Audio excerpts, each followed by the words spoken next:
Queridos amigos, muy buenos días, bienvenidos a su programa La Fuerza está en la Palabra. Y como siempre les digo, van a ver ustedes qué fuerza tiene la palabra del próximo domingo que estaremos escuchando en nuestras parroquias en el momento de la celebración eucarística. Pues vamos a comenzar haciendo conciencia de que nuestro Señor Jesús está aquí con nosotros en cada uno de sus corazones y en cada uno de sus personas. Gracias, Señor. Señor Jesús, envía tu Espíritu para que Él nos ayude a leer la Biblia en el mismo modo con el cual tú la has leído a los discípulos en el camino a Emaús. Con la luz de la palabra escrita en la Biblia, tú les ayudaste a descubrir la presencia de Dios en los acontecimientos dolorosos de tu condena y muerte. Así, la cruz, que parecía ser el final de toda esperanza, apareció para ellos como fuente de vida y resurrección. Crea en nosotros el silencio para escuchar tu voz en la creación y en la escritura, en los acontecimientos y en las personas, sobre todo en los pobres y en los que sufren. Tu palabra nos oriente a fin de que también nosotros, como los discípulos de Emaús, podamos experimentar la fuerza de tu resurrección y testimoniar a los otros que tú estás vivo en medio de nosotros, como fuente de fraternidad, de justicia y de paz. Te lo pedimos a ti, Jesús, Hijo de María, que nos has revelado al Padre y enviado tu Espíritu. Amén. Muy bien, pues ya tenemos la conciencia de que el Señor, sabemos, tenemos la seguridad, la certeza de que está aquí entre nosotros. Sabemos, Jesús, que tú estás presente, que nos oyes, que nos ves. Así que pues vamos a comenzar contigo esta reflexión del texto para el próximo domingo. Y es el siguiente. Yendo ellos de camino, entró en un pueblo y una mujer llamada Marta le recibió en su casa. Tenía ella una hermana llamada María, que sentada a los pies del Señor escuchaba su palabra. Mientras Marta estaba atareada en muchos quehaceres, al fin se paró y dijo: Señor, ¿no te importa que mi hermana me deje sola en el trabajo? Dile pues que me ayude. Le respondió el Señor: Marta, Marta, te preocupas y te agitas por muchas cosas, y hay necesidad de pocas, o mejor, de una sola. María ha elegido la mejor parte, que no le será quitada. Bueno, pues hagamos, queridos amigos, algunas preguntas para ayudarnos a situar qué es lo que más nos ha llamado la atención, qué es lo que nos ha movido nuestro espíritu y para que nos ayude a la meditación. Primero, ¿cuál es el punto que más te ha gustado o te ha llamado más tu atención después de haber leído este mensaje de nuestro Señor perfectamente actualizado a nuestro siglo XXI? ¿Qué querría decir Jesús con esta afirmación? ¿Una sola cosa es necesaria? ¿Cuál era la mejor parte que María escogió y que no le será quitada? Un suceso histórico puede tener un sentido simbólico profundo. ¿Has conseguido tú descubrir un sentido simbólico en el modo en el que Lucas describe la visita de Jesús a la casa de Marta y María? Bueno, pues podemos complementar también leyendo atentamente los Hechos de los Apóstoles y trata de descubrir el nexo que hay entre el problema de los apóstoles y la conversión de Jesús con María. ¿Qué fue lo que más impactó tu espíritu? Bueno, pues se podría decir que es la amistad con Jesús. Y por eso, pues vamos a abordar todos los tópicos acerca de la amistad. ¿Cómo podemos tener una relación de amistad con Jesús? Sería la primera pregunta. Luego, ¿cómo puede uno cultivar esa relación de amistad? Lo primero es conocerlo naturalmente. Y esto se consigue principalmente a través de la lectura, especialmente de los 4 evangelios, que son los que narran su vida, sus hechos y sus palabras. Segundo, ¿qué es la amistad de Jesús? Ya en el Nuevo Testamento Jesús hará referencia muchas veces a la amistad y a su valor, como leemos en Juan 15, 12, 17. Este es mi mandamiento, que se amen unos a otros como yo los he amado. No hay amor más grande que dar la vida por sus amigos, y son ustedes mis amigos, si cumplen lo que les mando. Tercero, ¿cuáles son los valores de la amistad? Bueno, pues la amistad es una relación afectiva entre dos o más individuos que se sustenta en valores fundamentales como el amor, la lealtad, la solidaridad, la incondicionalidad, la sinceridad y el compromiso. Es un tipo de vínculo que se cultiva con el trato asiduo y el interés recíproco a lo largo del tiempo. Cuarto, ¿cómo se crea una amistad? Pues queridos amigos, es importante acotar que una verdadera amistad está basada principalmente no solo en la afectividad y empatía que existe entre dos o más personas, sino principalmente en el respeto mutuo que exista y permita desarrollar la confianza necesaria. Lázaro, Marta y María, los amigos de Betania. Bueno, pues vamos a abordar ya, después de esta introducción, vamos a abordar esta amistad tan grande que había entre Jesús, qué maravilla, y estos hermanos de Lázaro, Marta y María. Tres hermanos que tienen una gran amistad con Jesús. Su casa será en aquellos meses un lugar de hospitalidad y reposo.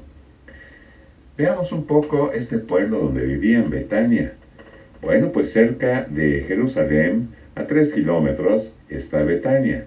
Allí viven Lázaro, Marta y María, tres hermanos que tienen una gran amistad con Jesús.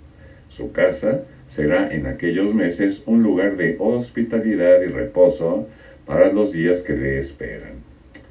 En el trayecto a Jerusalén, Jesús pasa por Betania.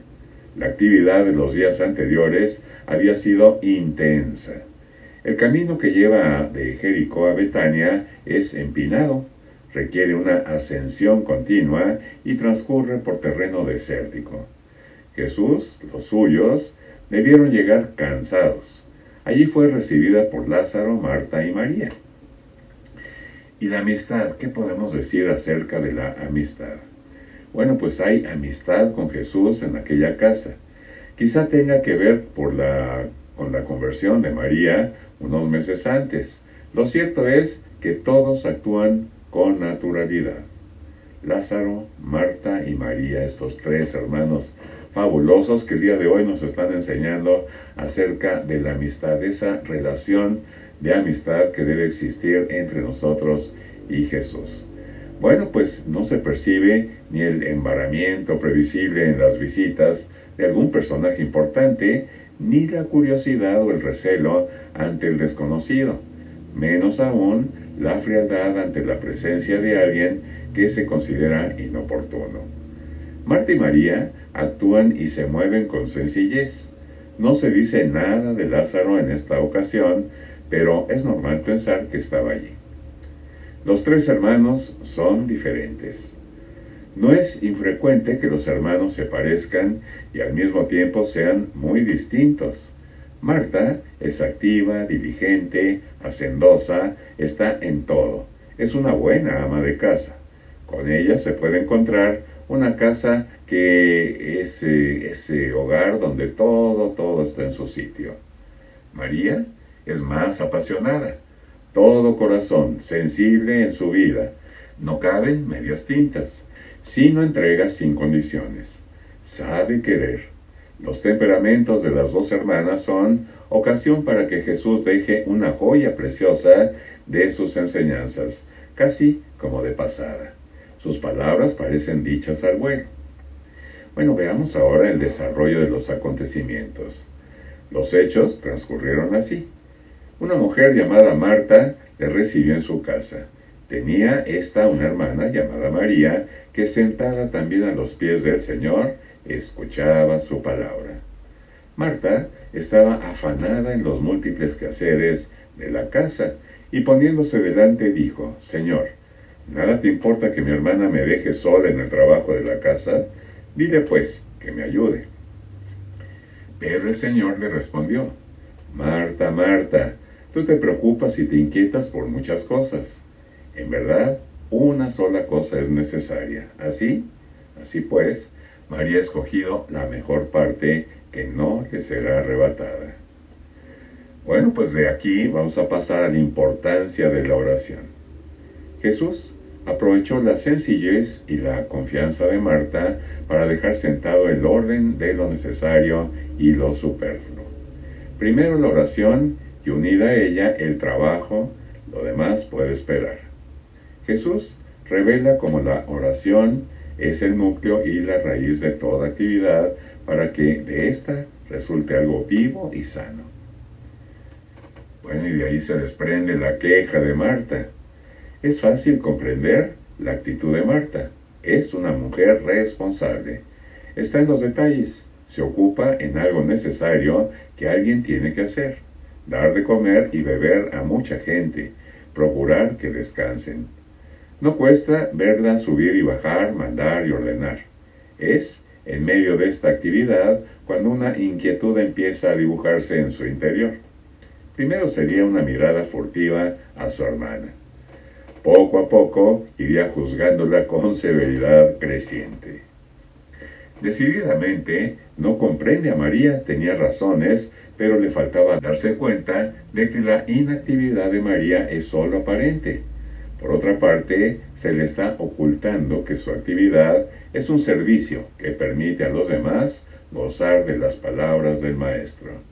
También su hermana, hasta que llega un momento en que no puede más, se planta delante del Señor, le interrumpe ante el público verdaderamente absorto en sus palabras y se queja.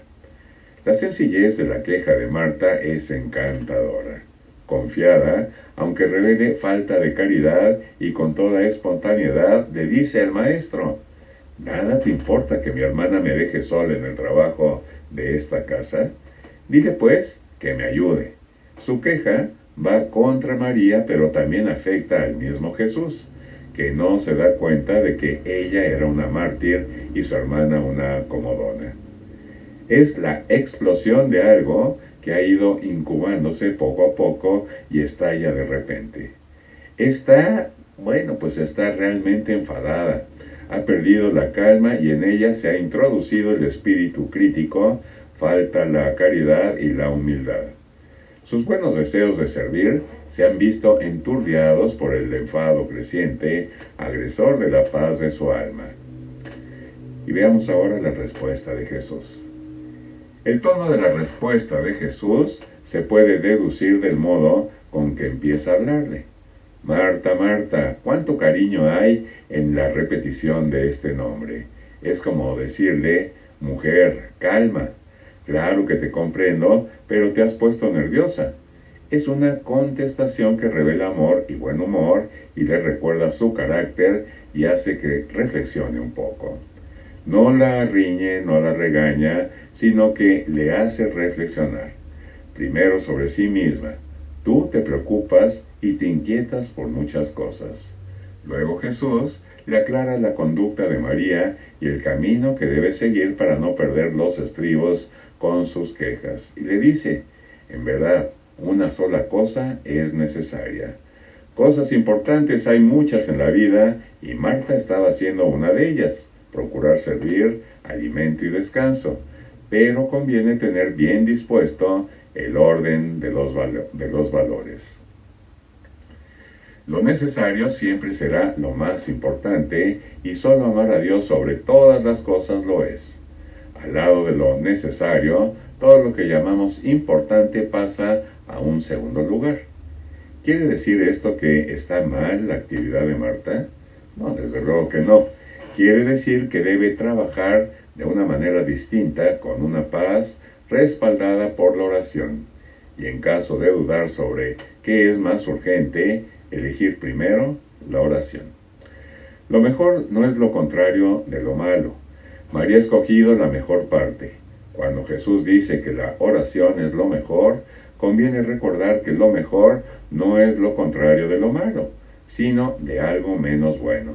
La bondad, las diversas actividades, dependerá del amor a Dios que sean capaces de acoger. No les será quitada la mejor parte. La oración es así. Hacer actos de amor no se pierde ninguno. Todo acto de amor a Dios permanece en el seno del amante, que es Dios. Gracias, Enrique Cases. Bueno, y para los que quieran profundizar más con el tema, veamos el contexto del Evangelio de Lucas. En Lucas 9:51 comienza la segunda etapa de la actividad apostólica de Jesús, a largo viaje desde Galilea hasta Jerusalén. Al comienzo del viaje, Jesús sale del mundo judío y entra en el mundo de los samaritanos. Lucas 9:52. A pesar de ser mal recibido por los samaritanos, en el 53 continúa en su territorio y hasta corrige a los discípulos que piensan de modo diverso. Cuando responde a aquellos que querían seguirlo, Jesús le aclara el significado de cuanto acontece y le señala las exigencias de la misión. Después, Jesús designa otros 72 discípulos, ¿se acuerdan?, para ir en misión delante de él. El envío de los 12 era para el mundo de los judíos. El envío de los 72 es para el mundo no judío. Lucas 10, del 1 al 16. Terminada la misión, Jesús y los discípulos se reúnen para evaluar el trabajo desarrollado por ellos. Pero Jesús insiste en la certeza mayor de que sus nombres están escritos en el cielo. Lucas 10, 17 al 37. Después viene nuestro texto, ya el que estamos viendo en este momento, que describe la visita de Jesús a la casa de Marta y María, en Lucas 10, 38 al 42. Lucas no especifica dónde se encuentra la aldea de María y Marta, pero en el contexto geográfico de su evangelio, el lector imagina que la aldea se encontraba en Samaria. Por el Evangelio de Juan, sabemos que Marta y María vivían en Betania, una pequeña aldea vecina a Jerusalén. Juan nos dice además que tenía un hermano de nombre Lázaro. Pues hagamos el comentario del texto. Arrancamos en Lucas 18:38. Marta recibe a Jesús en casa. Yendo ellos de camino, entró en un pueblo y una mujer de nombre Marta lo acogió en su casa. Jesús iba de camino. Lucas no siempre dice por dónde está pasando Jesús, pero muchas veces dice que Jesús iba de camino, porque Jesús estaba firmemente decidido a subir a Jerusalén. Esta decisión le orienta durante todas las etapas del viaje. La entrada en el pueblo y en la casa de Marta y María es una etapa más de esta larga caminata hasta Jerusalén, y forma parte de la realización de la misión de Jesús. Desde el comienzo, el objetivo de la caminata está definido: realizar su misión de siervo, anunciada por Isaías y asumida por Jesús en Nazaret. María escucha la palabra. Marta se dedica al servicio. Tenía ella una hermana llamada María que sentada a los pies de Jesús escuchaba su palabra, mientras Marta estaba atareada en muchos quehaceres. Una cena normal en casa, en familia, mientras algunos hablan, otros preparan la comida. Las dos cosas son importantes y necesarias, las dos se complementan, sobre todo cuando se trata de acoger a alguno que viene de fuera. Afirmando que Marta estaba atareada en muchos quehaceres. Lucas evoca a los 72 discípulos también ocupados en muchas cosas del servicio misionero. Lucas 10, 17 y 18. Marta, en Lucas 10 y la segunda parte del versículo 40, Marta reclama y pide a Jesús que intervenga. Al fin se paró y dijo: Señor, ¿no te importa que mi hermana me deje sola en el trabajo? Dile pues que me ayude. Otra escena familiar, pero no tan normal. Marta se está preocupando sola de la preparación de la comida, mientras María está sentada y está conversando con Jesús. Marta reclama. Quizá Jesús interfiere y diga algo a la hermana para ver si le ayuda en el servicio de la diaconía. En el servicio de la diaconía. Marta se considera una sierva y piensa que el servicio de una sierva es el de preparar la comida y que su servicio en la cocina es más importante que el de su hermana que habla con Jesús. Para Marta, lo que hace María no es servicio porque dice, ¿no te importa que mi hermana me deje sola en el servicio? Pero Marta no es la única sierva. También Jesús asume el papel de siervo, a saber, el siervo anunciado por el profeta Isaías. Isaías había dicho que el servicio principal del siervo es el de estar delante de Dios a la escucha en oración para poder descubrir una palabra de consuelo que llevar a aquellos que están cansados. Decía el siervo, el Señor Dios me ha dado una lengua de discípulo para que yo sepa dirigir al cansado una palabra. Cada mañana despierta mis oídos para que yo oiga como discípulo. Ahora, María tiene un comportamiento de oración delante de Jesús. Y surge la pregunta, ¿quién realiza mejor el servicio de sierva, Marta o María? Lucas 10, 41 al 42. Respuesta de Jesús, le respondió el Señor, Marta, Marta, te preocupas y te agitas por muchas cosas y hay necesidad de pocas, o mejor, de una sola. María ha elegido la mejor parte que no le será quitada. Una bella respuesta y muy humana. Para Jesús una buena conversación con personas amigas es importante e incluso más importante que el comer. Juan 4:32. Jesús no está de acuerdo con la preocupación de Marta. Él no quiere que la preparación del almuerzo interrumpa la conversación. Y es como si dijese Marta, no hay necesidad de preparar tantas cosas, basta una pequeña cosa. Y luego ven a participar de la conversación tan bella. Este es el significado principal tan sencillo y humano de las palabras de Jesús. A Jesús le agrada una buena conversación y una buena conversación con Jesús produce una conversión. Pero en el contexto del Evangelio de Lucas, estas palabras decisivas de Jesús toman un significado simbólico más profundo. Primero, como Marta también, los discípulos durante la misión se preocupaban de muchas cosas, pero Jesús aclara bien que la cosa más importante es la de tener los nombres escritos en el cielo, o sea, ser conocidos y amados por Dios. Jesús repite a Marta, tú te preocupas y agitas por muchas cosas y hay necesidad de pocas, mejor de una sola. Segundo, antes de este episodio, un doctor de la ley había reducido los mandamientos a uno solo. Amarás al Señor sobre todas las cosas y al prójimo como a ti mismo. Lucas 10:27. Cumpliendo este único y mejor mandamiento, la persona estará dispuesta a obrar con amor, como el buen samaritano, y no como el sacerdote y el levita, que no cumplieron con su deber. Los muchos servicios de Marta deben ser realizados a partir de este único servicio verdaderamente necesario, que es la atención amorosa a las personas. Esta es la mejor parte que María ha escogido y que no le será quitada. Tercero, Marta se preocupa de servir, diaconía. Ella quería ser ayudada por María en el servicio de la mesa, pero ¿cuál es el servicio que Dios desea? Esta es la cuestión. El comportamiento de María está más de acuerdo con el comportamiento del siervo de Dios, porque, como el siervo, ella se encuentra en una situación de oración delante de Jesús. María no puede abandonar esta postura de oración en presencia de Dios, porque si lo hiciese, no descubriría la palabra de consuelo que llevar a los cansados y desanimados.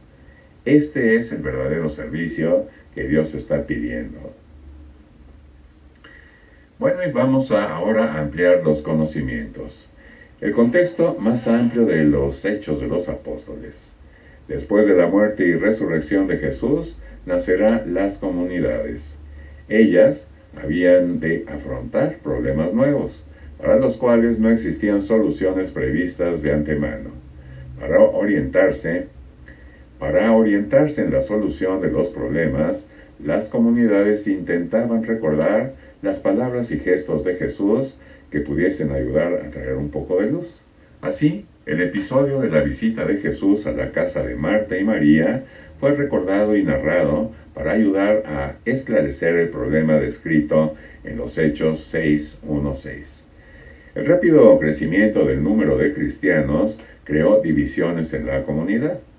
Los fieles de origen griego comenzaron a quejarse de los que eran de origen hebreo y decían que sus viudas estaban desatendidas en la vida de cada día.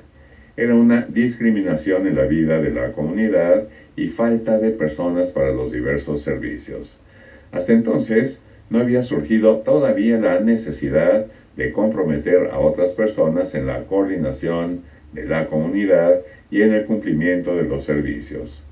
Como Moisés, obligado por los hechos, dividió el poder y convocó a otros 72 jefes para ser precisos, para los servicios necesarios entre el pueblo de Dios. Jesús había hecho la misma cosa, convocó otros 70 discípulos. Ahora, ante nuevos problemas, los apóstoles hicieron lo mismo, convocaron a la comunidad y propusieron el problema delante de todos. Sin duda, la palabra de Jesús a Marta y María les ayudó en la solución. Los apóstoles se encontraban entre dos necesidades reales, las dos muy importantes, definidas como servicio, diaconía. El servicio de la palabra y el servicio de las mesas. ¿Qué hacer? ¿Cuál de las dos es la más importante? La respuesta de Jesús a María ayudó a resolver el problema. Jesús dice que María no podía abandonar la conversación con él para ir a ayudar a la cocina a su hermana Marta. Así, Pedro concluye: no es justo que nosotros dejemos la palabra de Dios por el servicio de las mesas. Y Pedro define el servicio del apóstol como el dedicarse a la oración y al ministerio de la palabra.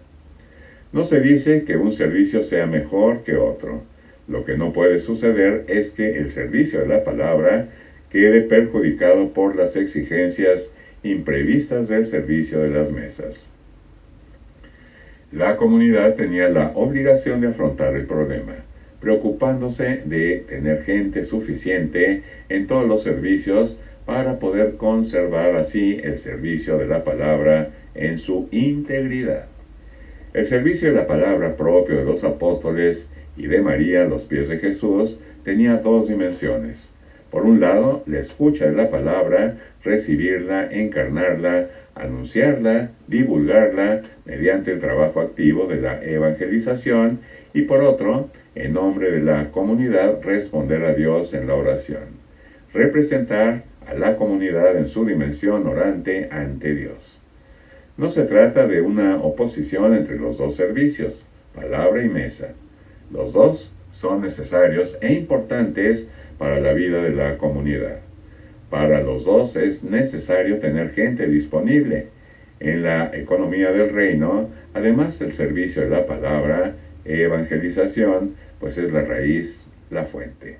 Es la parte mejor que María ha escogido. El servicio de la mesa es el resultado, el fruto es su revelación. Para Lucas y para los primeros cristianos, la parte mejor de la que habla Jesús a Marta es el servicio de la evangelización, fuente de todo el resto.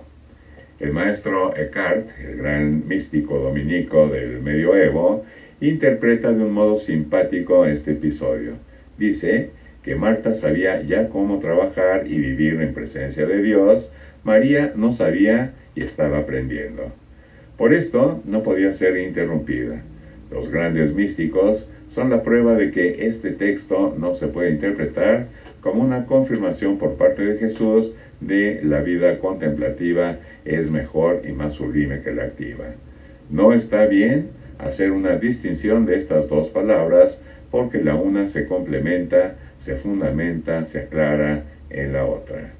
Nuestro San Juan de la Cruz Carmelita en algo más de 10 años recorrió 27,000 kilómetros caminando por toda la España. Santa Teresa de Jesús no se quedaba nunca parada, ocupada como estaba en la fundación de tantos monasterios. Jesús mismo vivía la profunda unidad de la vida contemplativa y activa. Pues queridos amigos, llegamos así al final de este programa, un programa que nos ha traído mucha enseñanza de parte de Jesús en la boca de Lucas. Así que hagamos nuestra oración final. Señor Jesús, damos gracias por tu palabra que nos ha hecho ver mejor la voluntad del Padre. Haz que tu Espíritu ilumine nuestras acciones y nos comunique la fuerza para seguir lo que tu palabra nos ha hecho ver. Haz que nosotros, como María, tu Madre, podamos no solo escuchar, sino también poner en práctica la palabra. Tú que vives y reinas con el Padre, en la unidad del Espíritu Santo, por todos los siglos de los siglos. Amén. Pues queridos amigos, que Dios los bendiga, que Dios bendiga a su familia, que Dios bendiga sus proyectos en este día, pero sobre todo que Dios lo bendiga a usted. Muchas gracias. Hasta pronto. Adiós.